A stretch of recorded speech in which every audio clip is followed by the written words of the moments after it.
ছেয়ে গেল অন্ধকারে। যিশুকে সেই ভূমিকম্প ও অন্যান্য ঘটনা দেখে খুবই ভয় পেয়ে আতঙ্কিত হয়ে উঠল। প্রচন্ড কম্পনে এক ভীষণ অস্বাভাবিক পরিবেশে চারিদিকে আলোড়নের সৃষ্টিতে তারা আতঙ্কে কম কাঁপতে উঠে ভয়ে আত্মনাদ করতে লাগল। এবং তখনই সেখানকার উপস্থিত সৈন্যদের কয়েকজন বলতে লাগলো যে না, সত্যই তিনি ঈশ্বরের পুত্র ছিলেন। সেই ছিল যেন পুরাতনের সমাপ্তি, নতুন নিয়মের আবার শুভ সূচনা।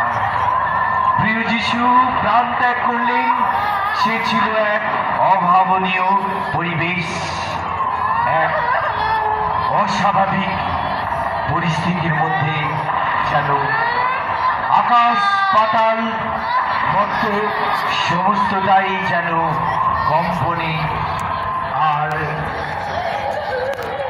অস্বাভাবিক অন্ধকারে চারিদিক ভরে উঠল। আমাদের প্রভু যিশু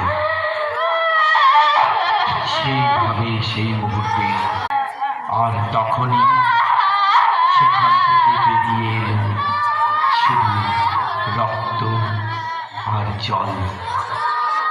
আমাদের প্রভু যিশুর দেহের শেষ রক্ত প্রাণেশ্বরে করেছে কাতরে, ফেরো পাপী তাপী ক্রুশের উপরে, হেরো ত্রাণেশ্বরে করেছে কাতরে, ফেরো পাপী তাপী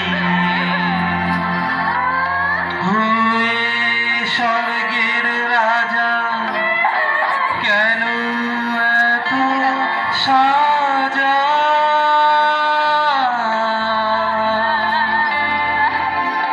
নীরবে সহিছ